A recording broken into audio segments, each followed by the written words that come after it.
Bonjour, bienvenue sur la chaîne, c'est l'épisode 28 de la décade manga aujourd'hui. D'habitude, je vous présente mes achats, mes lectures. Là, j'ai pas d'achat ce mois-ci parce que si vous avez suivi un petit peu la chaîne, j'ai décidé cet été de faire le vide dans ma palle et de lire beaucoup, de lire tous les trucs que j'ai achetés que j'ai jamais lus jusque-là. Et puis, on va quand même parler de mes prochains achats du mois d'août parce que il y a plein de suites qui m'intéressent, donc on prendra un petit moment en fin de vidéo pour en parler, mais du coup, priorité aux lectures.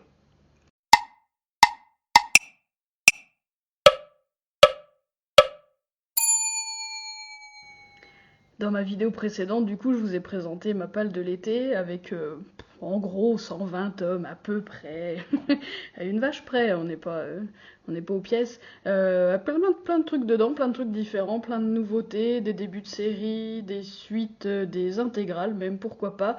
J'ai pioché un peu au pif dedans selon ce qui me faisait envie. Et puis, je vais commencer par vous parler de The Blue Flowers and the Ceramic Forest. C'est le tome 4 que j'ai lu. Et j'ai trouvé que c'était un tome vraiment charmant. Vraiment, il n'y a pas d'autre mot. Niveau cover, on est toujours sur ce magnifique bleu qui fait écho au bleu, la peinture bleue utilisée dans la peinture des porcelaines, parce que si vous avez suivi, on est dans un univers artisanal typiquement japonais de porcelaine et de peinture sur porcelaine en ce qui concerne la fille qui s'appelle Aoko et du coup le gars qui s'appelle Tatsuki. On en est au tome 4, donc sans vous spoiler trop, mais ce qui est un peu comment dire, la suite logique un peu de ce qui s'est passé au tome 1. Lui, il est potier, sculpteur sur céramique, elle est peintre. Au début, ils se détestent. Il est froid et taciturne et tout ce que vous voulez. Elle adore son métier. Évidemment qu'il n'est pas si froid que ça, en vrai, et qu'ils vont se rapprocher, et que potentiellement il y a une petite romance qui va se développer. En gros, c'est ça qui se passe. Hein. Mais j'ai trouvé vraiment, en un mot, j'ai trouvé ce tome charmant, vraiment. On en apprend un peu plus sur l'ex d'Aoko, qui l'a un peu traumatisée, donc on comprend un peu mieux d'où elle vient. Euh, Ça va être l'occasion pour Tatsuki de protéger Aoko et de se faire connaître un petit peu euh, en tant que prétendant, j'irai peut-être pas jusque-là, mais bon, on voit où ça va. Et puis, Aoko, c'est là qu'elle va se dire qu'en fait, elle tient à lui, mine de rien. Euh, Tout le monde voit hein, qu'ils sont faits l'un pour l'autre, sauf les principaux. Tout le monde voit qu'ils sont faits l'un pour l'autre, sauf les principaux intéressés, évidemment, sinon ça serait pas drôle. Donc ça donne quand même ça donne lieu pardon à des situations assez drôles. Il y a quelques scènes qui m'ont fait sourire. Tout ça entrecoupé de scènes de travail et de création dans l'atelier autour de la poterie et de la peinture. Je trouve ça toujours très intéressant. On est très en immersion dans ce milieu et moi ça me passionne. Et donc très bon de chaussée. Le seul petit reproche que je peux lui faire, c'est la mise en case que je trouve un petit peu ce que je trouvais simple au début, finalement au final je trouve ça un petit peu froid, je trouve ça un petit peu sévère peut-être, surtout en parallèle des shoujo lycéens que je lis aussi, où il y a plus de fleurs, on va dire ça comme ça. Là on est quand même sur quelque chose d'assez carré, hein, faut quand même le dire. Alors c'est pas déplaisant, mais par moments, je trouve ça un petit peu sévère, peut-être. Mais voilà, l'histoire est super, les personnages sont super. J'aime beaucoup, comme je disais, le milieu de la céramique et tout ça au Japon. Je trouve ça très intéressant, donc j'attends la suite, sans problème. On continue avec une autre suite. J'ai lu le tome 6 de Blue Box. J'aime toujours autant cette série, il n'y a pas à dire. J'ai trouvé que c'était un très bon tome. On suit toujours, on est toujours au lycée, on est toujours il y a un triangle amoureux du coup avec dedans un joueur de badminton, une gymnaste et une basketteuse. En gros, chacun à fond dans son sport, chacun là on est dans un tome plutôt estival avec du coup pas des vacances, si un petit peu de vacances, mais surtout des tournois et des gros défis du coup. Mais voilà, le triangle amoureux se resserre, je trouve, dans ce tome-là. Il y a des choses qui sont dites. Et ce que j'ai bien aimé, je me suis fait la réflexion, c'est que bon, forcément, il y a un héros et on sait de qui il est amoureux, et on a les sentiments de tout le monde, donc on est à peu près au clair sur tout qui ressent quoi. Mais bah, ils sont tous cohérents, ils sont tous attachants, et il y en a pas un des trois qu'on déteste ou qu'on a envie d'écarter. Moi, je les trouve tous cohérents, et ça, je trouve que ça se goupille plutôt bien. J'ai trouvé ça dynamique aussi. Euh, donc on est toujours plongé dans leur quotidien hyper chargé, hein, parce qu'entre les entraînements, les matchs, les tournois, les courses, ouais, non, c'est intense, c'est intense, mais ça se lit très bien. Du coup, il y a du rythme dans la lecture. Moi, j'ai trouvé ça cohérent à tout point de vue, au niveau de l'histoire, au niveau des sentiments, comme je disais tout à l'heure. Non, vraiment, je recommande Blue Box à fond, et j'ai trop hâte de lire la suite. Carrément dans le même esprit, j'ai aussi lu les tomes 1 à 6 de Katsu. Je me suis enchaîné tout ça, j'avais déjà lu les deux premiers, j'avais beaucoup aimé, et puis j'avais attendu un petit peu que ça sorte au fur et à mesure, et là j'ai tout enchaîné. J'ai découvert entre-temps que c'est écrit derrière, hein, j'ai rien inventé, mais j'avais pas fait attention. C'est une série en 8 tomes en fait, donc bon, j'aurais presque pu attendre les deux prochains pour tout lire d'un coup. Peu importe, c'est fait. C'est fait, et j'ai beaucoup aimé. Vraiment, j'ai beaucoup aimé. Du coup, je vous le résume quand même. Allez, en trois tags, ça va parler de boxe, ça va parler de school life, et ça va parler de romance. C'est au départ la rencontre entre bah, les deux jeunes que vous voyez là, qui s'appellent tous les deux Katsu. Lui, Katsu avec un K, et elle, Katsu avec un C. Euh, donc ils sont lycéens tous les deux. Katsu, la fille, c'est la fille justement d'un ancien champion de boxe qui tient son gymnase et qui est entraîneur depuis. Elle est très douée pour la boxe, mais en même temps, et elle adore la boxe visiblement, mais en même temps elle cherche à la renier, à la fois pour s'éloigner de son père, parce que c'est pas facile tous les jours d'avoir un père comme lui, et parce qu'elle est aussi convaincue, ça on le découvre un peu plus tard, mais c'est sous-jacent, elle est convaincue qu'une fille fera jamais vraiment une carrière professionnelle comme les mecs font. Et donc il y a un certain pessimisme vis-à-vis de ça. Et elle sent bien que son rêve ne se réalisera pas vraiment directement. Il y a un truc comme ça. Katsu, lui, au début, il y connaît rien. Il s'inscrit plus ou moins par erreur dans le gymnase tenu justement par le père de Katsu, en se disant que bah, il va peut-être pouvoir se rapprocher de la demoiselle, sauf qu'il est pas au courant qu'elle, à ce moment-là, elle fait pas de boxe du tout. Mais bah, il va se prendre au jeu. Il va se prendre au jeu petit à petit, il va se prendre de passion pour la boxe, il va se prendre de passion pour Katsu aussi, ce qui était déjà un peu le cas au début, mais bon, euh, le manga tourne autour d'eux quand même, hein. C'est quand même c'est leur moment quoi, c'est leur vie, c'est leur relation, c'est leur passion commune pour la boxe, et c'est assez passionnant quand même, je dois le dire. En fait, Katsu, fille, va remarquer le potentiel de Katsu, mec, et puis elle se dit que c'est peut-être via son talent à lui qu'elle va pouvoir réaliser son rêve à elle de faire carrière et d'être un grand boxeur. Donc, bah, elle va le prendre en main, quand même, le garçon, qui est innocent, qui connaît pas grand-chose, mais qui a un potentiel, évidemment. Sinon, ça serait pas très drôle. Donc, on se retrouve à suivre leur quotidien, donc bourré d'entraînement, ça c'est sûr, avec une romance qui progresse, avec des histoires de famille aussi, évidemment, dont le fameux papa, mais pas que lui, l'autre papa est bien aussi, vous allez voir, des rivalités évidemment entre eux, avec d'autres adversaires qui vont popper au fur et à mesure des tomes, parce que forcément, en boxe, il faut bien combattre contre quelqu'un, donc il y a beaucoup de mecs au fur et à mesure qui s'ajoutent à tout ça. Euh, Bah, vous savez plus, je suis pas très surprise, hein, c'est ma cam, mais je confirme, hein, ça a vraiment bien marché sur moi. Ce qui est un petit peu particulier, c'est ce Cara Design qui est quand même très old school avec ses grandes oreilles là. On aime ou on n'aime pas. Moi j'aime beaucoup. Je trouve ça rond. Moi ça me gêne pas du tout à la lecture. Le seul truc qui me gêne un tout petit peu à la lecture, c'est justement comme je disais cette fournée de personnages masculins, tous lycéens, tous adversaires de boxe là qu'on trouve et qui s'additionnent au fur et à mesure des tomes. Surtout en plus quand ils combattent, ils ont des casques de boxe qui leur cachent les cheveux, qui est quand même un moyen de les distinguer. Donc j'ai eu 2-3 moments de scènes de match justement où je me suis dit qui est qui quoi. Au final je sais plus trop. Bon, c'est pas grave, je m'en suis sortie quand même. Non, vraiment, j'ai passé un très bon moment avec Katsu. Euh, Si vous aimez ce genre de manga, c'est sûr que vous allez aimer Katsu. Même si vous en avez rien à foutre de la boxe, ce qui est en gros mon cas, hein, on se laisse avoir. Parce que c'est assez bien expliqué pour que quelqu'un qui n'y connaisse rien puisse suivre le manga sans que ça devienne relou. Et tout ce qui est autour est tellement intéressant aussi que on se prend au jeu, hein, carrément. Bref, je conseille Katsu. Ça faisait pas partie de ma palle à l'origine, mais comment vous dire.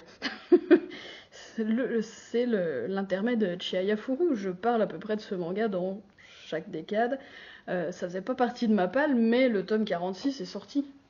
Donc, qu'ai-je fait? Bah, je l'ai lu. J'ai même relu le 44, dont j'adore la cover. Hein. Je crois que c'est la meilleure de tous les tomes sortis jusque-là. Et le 45, histoire de me remettre bien dans l'histoire.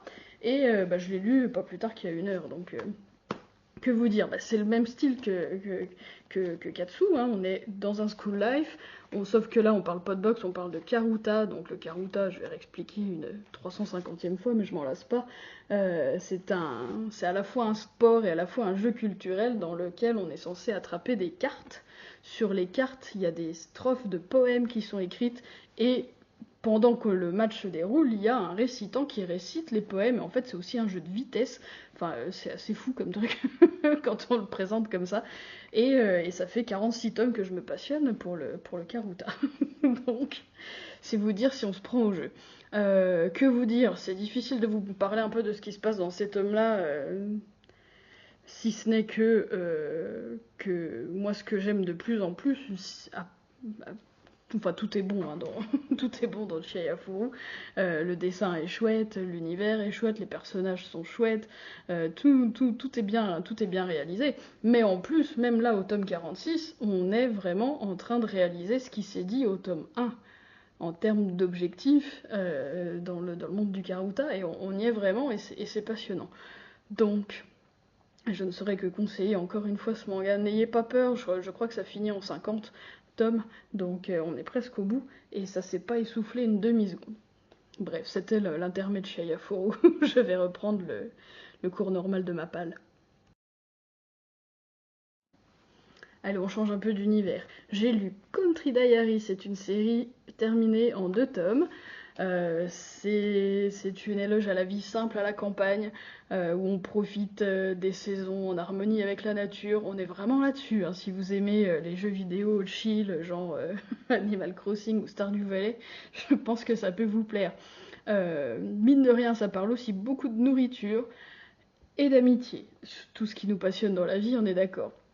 Ce qui se passe au début du tome 1, c'est qu'on voit, en fait, enfin, ou même au fil des 2 tomes, en fait, on va passer une année complète. Si vous voyez un peu les covers, vous voyez qu'au niveau des saisons, on va y passer. Donc on va passer en fait une année complète dans un petit village à la montagne, avec au départ l'arrivée de ce personnage-là qui est trentenaire, qui est un ancien prof de fac, et qui va s'installer comme maraîcher dans ce petit village. Euh, il connaît rien, évidemment, enfin, en tout cas, il sait où se renseigner, donc c'est pas non plus un teubé complet, mais il est très innocent et très attachant du coup. Et il va rencontrer Oussa, qui est un menuisier, qui habite là et qui connaît très bien la vie du coup à la campagne, et qui va se retrouver un peu, qui va se prendre affection en fait pour notre héros, et qui va lui retaper sa baraque. Déjà, ça commence comme ça. Et puis bah, ils vont se prendre d'affection. Euh, il va se laisser avoir, parce que notre prof, il est très attachant, il a un petit côté naïf comme ça, il est ébloui par la nature. Et pour Oussa, qui a toujours vécu ici, c'est plus si évident ce rapport, en fait. Enfin, il s'y est un peu habitué, donc c'est assez rigolo, ça donne lieu à des scènes très mignonnes. Bah moi j'ai beaucoup aimé. J'ai beaucoup aimé. ça paye pas de mine, ni niveau histoire, ni niveau dessin, mais on passe un bon moment. Petite particularité, c'est pas édité en noir et blanc, là, je sais pas si vous voyez très bien, mais c'est un vert très foncé, en fait, et c'est valable, c'est valable pour toutes les pages du tome 1. Et puis le tome 2, bah, c'est pas du vert, du coup, comme on a changé de saison, on a changé de couleur, c'est dans cette espèce de marron. Et bah, je sais pas, moi j'ai trouvé ça sympa. J'ai trouvé ça sympa, donc voilà, on passe un an à la campagne. Euh, c'est très doux et c'est très chill, donc je vous le conseille également. J'ai lu une autre intégrale, enfin en tout cas une intégrale des tomes parus et que j'avais tous achetés. Je parle de Sakura Saku. Là je vous montre le tome 6. J'ai lu du coup des tomes 1 à 6 et c'est l'intégrale des tomes sortis actuellement. En 3 tags, donc romance, school life et puis gentillesse. Il y a tout un débat autour de la gentillesse, figurez-vous. Au départ, on suit Saku, qui est une jeune fille. Au départ, elle est collégienne, et il se trouve qu'elle fait un malaise dans le métro, et qu'elle est secourue par un inconnu qui lui récupère son sac et qui fait en sorte qu'elle soit secourue par la gendarmerie de service, si vous voulez. Et elle est très touchée. Elle est très touchée que quelqu'un, un inconnu en l'occurrence, ait pris soin d'elle. Et elle va développer des sentiments très forts pour ce garçon, a priori, qui lui a laissé un mot, mais juste avec son nom, donc on sait juste qu'il s'appelle Sakura. On n'en sait pas plus, mais ça va vraiment être un moment clé dans son existence à Saku, et à partir de là, en fait, elle va devenir un bon samaritain. L'expression est utilisée dans le manga, et elle va devenir un petit peu accro à ce phénomène de aider les inconnus dans la rue, dans le métro, ou au lycée, évidemment. Va devenir un petit peu accro à ça. Et à partir de là, on va suivre sa vie de lycéenne, donc très dévouée aux autres, avec évidemment des amours naissantes. Ça va être un peu l'idée aussi. Que vous dire, c'est de Io Sakisaka qu'on connaît bien en France, hein, pour Blue Spring Ride, entre autres, pour d'autres séries comme ça, d'ailleurs, et Blue Spring Ride est dans ma palle d'été. Donc, c'est très fin, c'est très joli. Il y a des grands yeux, ça rougit. Enfin, moi, j'aime beaucoup. J'aime beaucoup aussi. C'est très agréable à lire, évidemment. Les personnages cohérents, attachants, je trouve que ça marche bien. Le seul truc qui m'a un petit peu dérangé, c'est j'ai déjà reproché ce truc-là à plusieurs autres mangas et j'y reviens, mais au départ, donc on installe cette situation de bon samaritain avec elle a quand même espoir, Saku, de retrouver le fameux Sakura et de pouvoir le remercier. Au début, c'est ça l'idée. Donc dès le début du lycée, elle a une piste. Peut-être qu'elle rencontre son frère, peut-être, on sait pas trop. Bon, ça suit son cours, je vais pas vous raconter. Et puis, cette recherche de son sauveur, on la perd de vue, finalement, pendant plusieurs tomes. Ça revient pas du tout, on se concentre sur le fait qu'elle tombe plus ou moins amoureuse d'un de ses camarades de classe. Elle a une copine qui sort avec un mec un peu pas recommandable. Enfin bon, on passe beaucoup de temps là-dessus. Alors c'est pas désagréable du tout, mais c'est pas l'histoire, quoi. Ça serait des chapitres supplémentaires, ça me gênerait pas, mais là on s'étale beaucoup là-dessus, donc je suis pas hyper convaincue, et en même temps ça se lit bien, donc je suis un tout petit peu déçue, et en même temps j'ai pas envie de le jeter non plus, ce manga, donc je suis un peu partagée. Faut que je vois en combien de tomes c'est, est-ce qu'on est bientôt au bout ou pas. Est-ce que je vais lire la suite? Pour l'instant, je sais pas trop. Je suis un petit peu partagée. Mais si vous aimez le genre, ça risque de vous plaire, c'est sûr. Dans le genre School Life, j'ai aussi lu 36 000 secondes dans la journée. Je vais le dire en français. 36 000 secondes dans la journée, c'est le temps que passent les lycéens au lycée. Par jour. Il se trouve qu'on va suivre Nishina, que vous voyez là, et ses potes. Ils sont 4 en tout, 4 beaux mecs, qui ont fondé un club au lycée où ils passent vraiment pour des fumistes, je crois que c'est comme ça qu'ils sont appelés dans le, dans le tome. Ils ont monté un club comme ça, un peu farfelu, qui va un peu avec leur philosophie de la vie, hein, parce que c'est quand même des gars qui ont envie de prendre la vie du bon côté, avec légèreté, et leur club consiste à se poser des questions pas vraiment existentielles. Je vais pas vous dire lesquelles, parce que c'est un peu ça le sel de ce tome, donc je vous laisse découvrir, mais c'est vraiment pas existentiel. Mais en parallèle de ça, ils vont se poser évidemment des questions plus existentielles, notamment des questions sur l'amour et leur relation avec les filles. Forcément, ils sont au lycée, hein, ça bouillonne, ils en sont là, hein, voilà, évidemment. Donc on va suivre à partir de là ce léger bazar quand même, appelons ça comme ça, parce qu'ils sont quand même un peu... Ils sont un peu farfelus les garçons, c'est très drôle. Hein. Et en particulier Nishina qui s'était plus ou moins promis de ne pas tomber amoureux, mais dans le cadre de leurs expériences de leur club, peut-être qu'il va se passer quelque chose. J'ai trouvé ça très dynamique, j'ai trouvé ça très moderne, j'ai trouvé ça assez drôle, hein. J'ai souri plusieurs fois. J'ai trouvé ça joli. J'ai trouvé ça joli, ça m'a bien plu au niveau des dessins aussi. Je vous montre quelques planches quand même parce que voilà.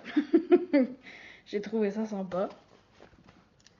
Les personnages ils sont fous mais très attachants. Non vraiment j'ai trouvé ça sympa. Vraiment. Vraiment, vraiment. Après, je sais pas, je me suis pas renseignée sur combien de tomes, combien de. Je sais que le tome 2 sort bientôt. Moi, je vais certainement lire la suite.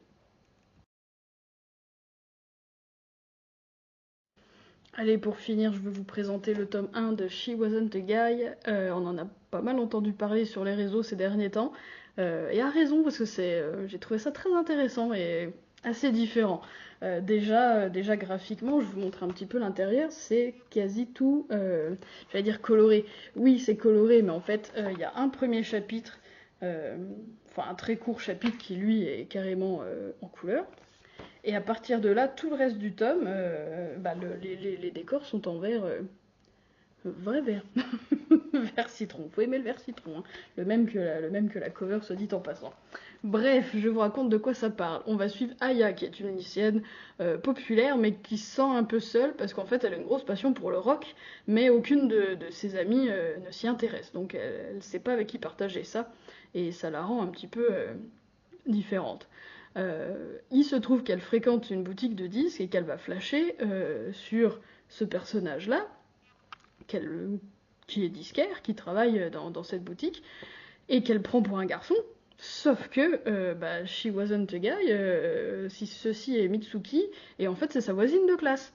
Mais elle l'a pas reconnue parce que voilà, au lycée c'est une jeune fille discrète, tout ce qu'il y a de plus normal, alors que quand elle est à la boutique, elle est habillée plutôt en mec, elle porte un masque, et en fait elle l'a carrément prise pour un mec et elle a pas du tout reconnu Mitsuki dessous.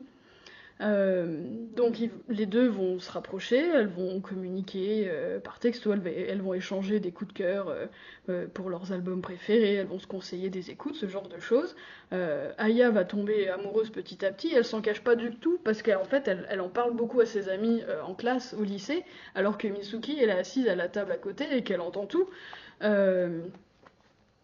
Moi c'est là que j'ai un peu grincé, mais j'y reviendrai plus tard. Évidemment que la vérité va éclater, ça va rajouter du sel à tout ça. Je vous en dis pas plus pour l'histoire, c'est déjà pas mal. Donc j'ai trouvé que c'est une lecture très originale, comme je disais tout à l'heure, très intéressante graphiquement. Les personnages sont intéressants, j'ai trouvé ça cohérent. J'ai trouvé la lecture un petit peu dense parfois, un tout petit peu confuse parfois. Il y a des moments où on ne sait pas qui parle en fait. Il y a des bulles, on ne sait pas si c'est des pensées ou des mots parlés, on ne sait pas vraiment de qui ça sort. Donc il y a eu 2-3 pages comme ça où j'ai un petit peu tiqué. Mais sorti de ça, voilà, j'ai trouvé l'histoire intéressante. Ça manque d'une bande son rock qu'on se passerait derrière, on a envie de s'y plonger quand même. Hein. Comme je disais, le moment du manga où on est en plein quiproquo avec Aya qui raconte à tout le monde qu'elle est amoureuse du disquaire et le fameux disquaire qui est assis juste à côté et qui n'ose pas lui dire, et ça dure peut-être un petit peu trop longtemps à mon goût. J'aime pas du tout ce genre ce genre d'histoire. Ça m'a un tout petit peu hérissé le poil. Bon, ça s'arrange. Donc j'ai trouvé que c'était plutôt bien géré, donc ça va, mais j'ai un tout petit peu grincé quand même. Euh, et puis après, bah, il y a un combat quelque part pour conserver cette amitié naissante. J'ai trouvé ça intense, j'ai trouvé ça attachant. Ouais, en fait, je veux bien la suite. Maintenant que le plus dur est passé, je pense qu'on va être dans quelque chose d'humainement très intéressant. Donc, ouais, je veux bien la suite. Donc voilà pour ce qui est de ma palle, j'ai lu une petite vingtaine de tomes là. J'ai aussi jeté un œil. J'avais dit que je lirais les carnets de l'apothicaire, c'est en cours. J'avais dit que je finirais Pokémon Ruby Saphir, c'est en cours aussi. Une sacrée mamie, c'est en cours aussi. Il y a plein de choses dont je vous parle pas aujourd'hui parce que voilà, j'attends d'avoir lu l'intégrale pour vous en parler dans une prochaine décade. Mais je ne chôme pas, je lis des tas de choses et et comme vous avez vu, la plupart sont des très bonnes choses, donc pour le moment ça se passe très bien. Du coup, on va juste passer vite fait aux sorties du mois d'août, aux sorties manga d'août qui m'intéressent. Et ben on va commencer avec les séries pour lesquelles je suis à jour. Il y a le tome 3 de Studio Cabana qui sort. J'ai pas encore lu le 2, je viens de l'acheter, mais bah, du coup je vais certainement attendre un tout petit peu pour enchaîner les tomes 2 et 3. Il y a le tome 3 d'Ancel Sakamichi qui va sortir. C'est une très bonne nouvelle parce que j'ai beaucoup aimé le 1 et 2. C'était assez drôle cette histoire. Il y a le tome 5 de Soi m'amuse qui sort. Pareil, je crois que j'étais un tout petit peu dubitatif du tome 4 ou du tome 3 et 4. Je crois ça avait pris une petite tournure qui me plaisait un tout petit peu moins, donc à voir. Le tome 4 d'IQ, je suis en train de lire IQ, j'étais dans le tome 2 pas plus tard qu'hier, donc c'est assez intense, hein, ces gros tomes ceux de volet. Et autant, je vous disais tout à l'heure dans Katsu, la boxe, on en parle, mais c'est quand même plus une romance. Là, IQ, non, c'est vraiment un manga de volet, hein. Il n'y a pas de doute là-dessus. Donc je pense que je vais prendre mon temps pour lire IQ, c'est assez dense, hein. Ensuite, le tome 6 d'Irayasumi, ça va être très très bien ça. Ça va être super. Le tome 5 de The Blue Flower, c'est de Ceramic Forest, on en parlait tout à l'heure. Le 5 sort déjà le mois prochain, donc ça va être très très bien. Le tome 2 d'Elle n'est rien qu'à moi, bah oui, avec plaisir. Le tome 7 de Blue Box, oui, oui, avec grand plaisir, carrément. Le tome 4 de L'amour est dans le thé, vous savez tout, l'amour justement que j'ai pour cette série, c'est incroyable de Chaussée. Oui, oui, je pense même, si j'ai le temps, pouvoir relire si possible les 3 premiers tomes avant de me plonger dans le 4, j'adorerais. J'adorerais. Le tome 4 aussi de Nodame Cantabile, bah oui, avec grand plaisir. Moi j'aime beaucoup beaucoup cette réédition, cette nouvelle édition Masterpiece, et j'aimais beaucoup ce manga déjà à l'époque, donc je suis très contente de le relire. Et puis, bah tiens, on en parlait, le tome 2 de 36 000 secondes par jour. Bah oui, avec plaisir, aucun problème. Ensuite, donc ça c'est bon pour ça, c'est les suites que je suis quasi sûre d'acheter le mois prochain. En plus, la plupart sortent à peu près autour de mon anniversaire, donc ça me donne une excuse en béton. Ensuite, quelques tomes, quelques suites qui sortent, mais de séries dont je suis pas à jour ou que j'ai plus ou moins mis en pause, genre Arte, il y a le tome 19 qui sort, j'en suis pas du tout là, et je crois que j'en ai acheté un certain nombre que j'ai pas lu. Euh, je dois être au 12 par là, donc je suis pas du tout au tome 19 pour le moment. mais mais j'aime beaucoup cette série, donc je vais essayer de m'y replonger. Il y a le tome 12 de Minuscule. Je vous avais jamais parlé de cette série jusque-là, mais elle était dans ma wishlist depuis un certain temps. Et puis, bah, je me suis acheté le tome 1 d'occasion, trouvé par hasard chez Gibert. Euh, et je l'ai lu. Et je trouve ça pas mal. Donc, je pense que c'est le genre de série qu'on peut, comment, picorer comme ça. Et que j'aimerais bien trouver d'occasion. On verra ça plus tard. Le tome 10, le tome final de Si nous étions adultes, c'est une série que j'avais commencé, que je cherche à compléter d'occasion. Donc j'en suis pas là, mais bah, du coup voilà, elle est complète en 10 tomes. Le tome 11 d'Isabella Bird, j'en suis pas là du tout non plus. Pareil, c'est une série dont j'ai beaucoup aimé le début et que je complète petit à petit en occasion, donc on verra ça plus tard. Le tome 3 de The Bugle Call, j'ai le 1, je l'ai pas encore lu, faut que je le lise cet été justement pour savoir s'il faut que j'essaye de suivre la publication ou si ça me plaît pas, ce qui est possible aussi. Mais pour l'instant, je peux pas savoir, il faut vraiment que je lise le 1, il est dans ma palle, c'est prévu. Ensuite, les séries à surveiller. Tome 3, le dernier tome aussi de Céline, une vie parisienne, je l'avais mise dans ma wishlist quand le 1 est sorti il n'y a pas si longtemps finalement, puisque là on est au tome 3, mais que c'est déjà fini. Si c'est une série courte, ça me donne encore un peu plus envie de l'acheter. Donc à voir. Ensuite, quelques nouveautés qui m'intéressent. Je crois que c'est un one-shot, ça s'appelle No Reaction, et c'est du même auteur que Hiraya Sumi, donc ça me rend curieuse. Pourquoi pas, à voir. Le tome 1 de Blush, ça a l'air sympathique aussi. Pourquoi pas. La planète verte, si je me trompe, c'est aussi du même auteur que Kiraya Sumi, donc pourquoi pas à feuilleter. J'attends d'avoir quelques avis peut-être avant de me lancer. Et puis une petite série en 2 tomes finis dont les 2 sortent en même temps, ça s'appelle Salomé After School. Les couvertures font un peu peur, mais le pitch a l'air sympa. Donc pourquoi pas. Ça fait partie des choses qui me tentent un petit peu, je vous avoue. Voilà pour les sorties d'août. Bon, il y a pas mal de choses, mais rien d'infaisable. Non, il y a plein de suites qui me plaisent, ça c'est le principal. Donc ouais, hein, ça va encore être un joli mois niveau achat. Donc ça se présente bien, ça se présente bien. Sur ce, je vais rendre l'antenne, je vais vous rendre votre liberté. Je vous souhaite de bonnes lectures et puis de toute façon on se retrouve courant août pour continuer ma palle et vous dire tout ce que j'ai lu et tout ce que j'en ai pensé. Du coup, je vous souhaite de bonnes lectures comme je disais et puis je vous dis à bientôt.